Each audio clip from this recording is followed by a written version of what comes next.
مقابا كان الماء كان أفرق الكلو واقتك أمين كبجمتوتا في جالتمتوت ماتيوان واق أيو جولين توايدو دفتوني چاينا ليدن قالبو ميديا بكا في لفجرتني تنقين واق أيو شيني فابايو تكم جرتو قللني بالفن واق أيو لفاتن نقاكوتي كوبي كينيا قويا الراكي ستي كولتيني لالو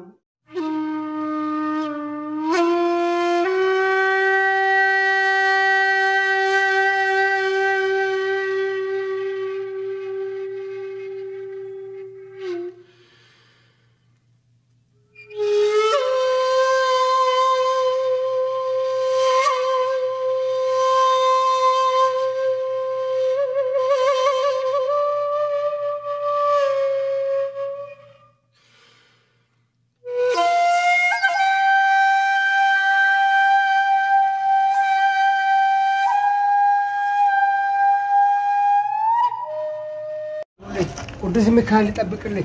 44 ታቦት ልጄ ባባቢያ አርገችው ማለት ወንተ ቆለበች ምቀኛ ጠፋ ሸረኛ ነበር ያዋጣ ነጋና ማኛቲያ ረቢ አመለክ ወተያ ልጄ ثم بتجابر በቃ ነጋፈዱ ኦጂ ሚካኤል ሲያ تبقى قدس ميكال أنت قاون سلابي ميكانيا طفا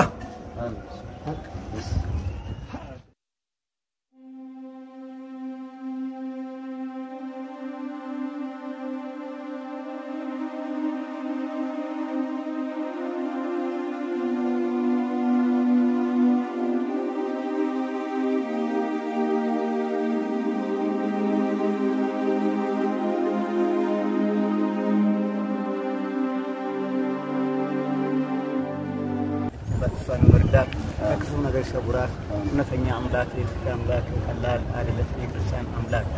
نتنيا جيتا كدار الأملاك نصغر بالك بس إنسان إرداد أنتم لما تعرفنا إرداد بالك تكبر كنتو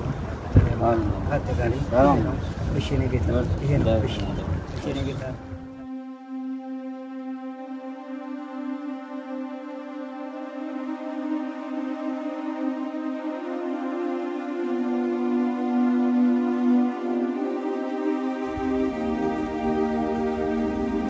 مريض إيسا جتمتي غير في شيء بسير كبريكان مريض إيسا ربي ربي مو بوتي تعالى هي بيا هاكن لا نبرة كينيا بدي هني جواب مش رب مدانا بوتي سناي ربنا سينغافنا جواب أشي أشي ما سمعني ما كونه جمرنا قالتو ما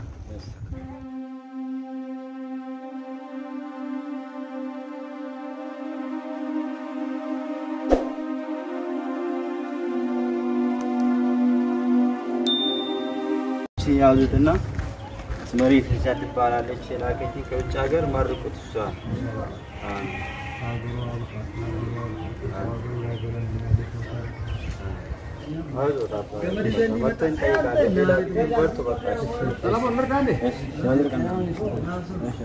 ቪዲዮ ከነራቲ ዋይዱ አከውበተኒ ፊ እሞ ዋንጋሪ ከና ራወቹዳፍ የሮ ሁንዳ አካባቢተኒ ፊ ራወቻ ሰከጀርተን አብዲን ቀባ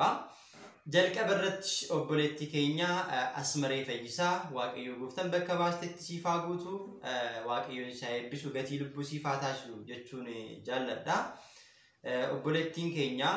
أسمري فيجسا يجودا حالا كنان أبوتي كينيا كارارات كفاني جراني في أمناشي غرغارسا قوچاتي كان جرتو جتشودا كانا قفا ميتكوني كتا جلك أباتي غانا هتفوفا من كريستانا آفي سسرات بكراتي كوبيستي كينو آف كوبي رجرتي كم بروسي موجود شودا فيديو وانو جتماني انتم مرامين وانجراني في يروتم مرامين سمبراتين جيني جتشودا كوني كوتا جالك أباس جتشودا غانا كوتا لما كوتا سادي اتفوفا جتشود كان في أسر رامال برنا يو جنة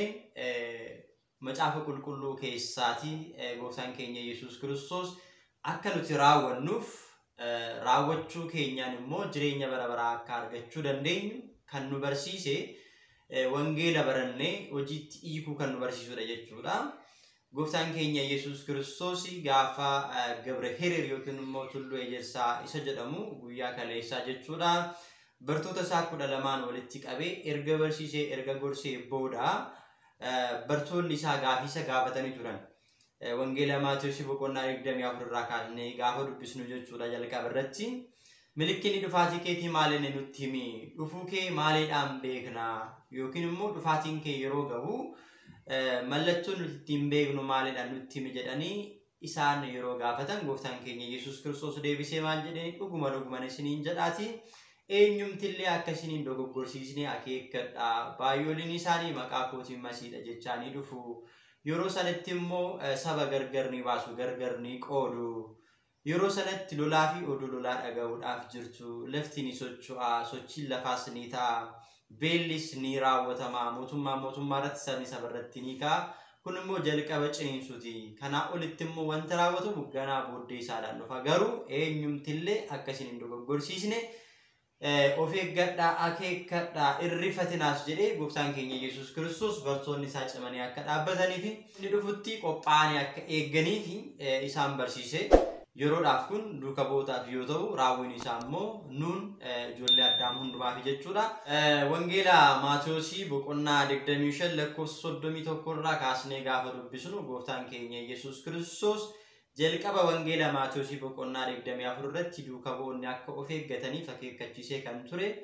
raawwiin isaa immoo haala kamiin akka raawwatamuu danda'u dhufee wangeela kana irratti isaaniif ibseera jechuudha innis gooftaan keenya Yesuus Kiristoos ilmi namaa ulfina isaatiin ergamoonni Waaqayyoo hundinuu isa wajjin ni dhufu yommus teessoo ulfinaa isaa irra ni taa'a erga jedheetii booda jechuudha yommus namoonni biyya lafaa hundinuu fuula isaa duratti walitti ni qabamu tikseen hoolotaa re'oota irraatii akka gargar foo'u innis namoota gargar ni foo'a jedhee kaayeetu jira jechuudha ergasiisi warra karaa mirga isaa jiran yookiin immoo hoolotaan fakkeeffamanii waame isin yaa eebbifamtoota warra abbaa kiyyaan filatamtanii koottaa mootummaa Waaqayyootti galaa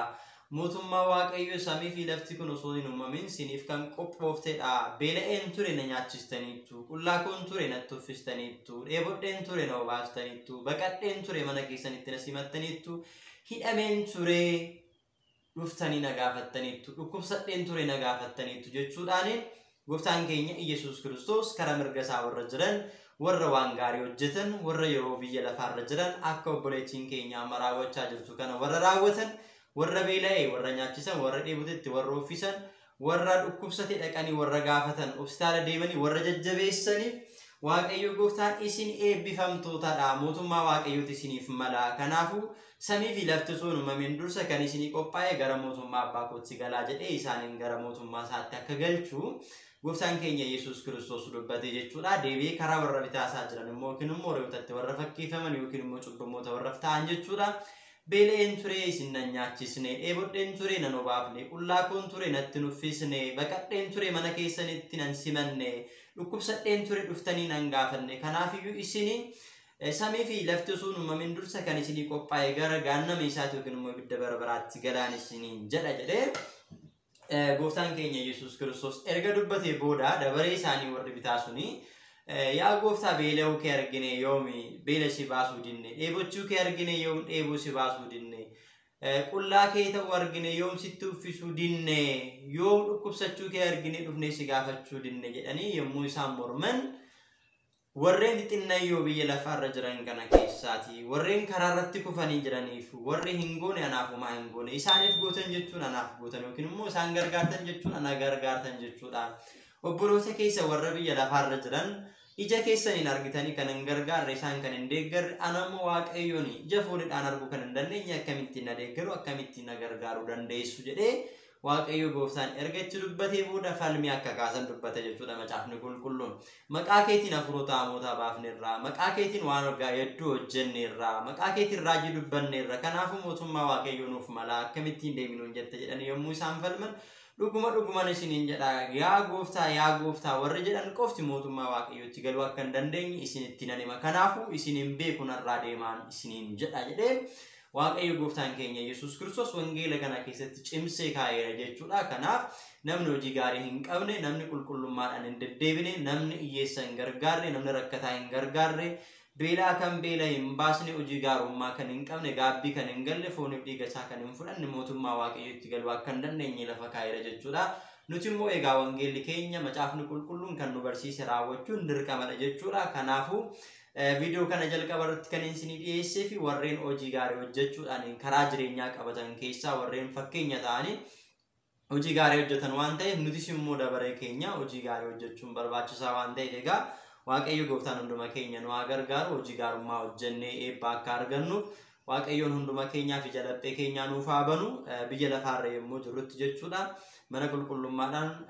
qulqullummaadhaaf asiraat bukuraatii baasuun barbaachisaadha. Kan rakkate gargaaruun barbaachisaadha. Kan dhukkubsate gaafachuun barbaachisaadha jechuudha. Seerri macaafa qulqulluu yookiin immoo seerota wangeelaa jaan isaan jedhaman bu'uura irratti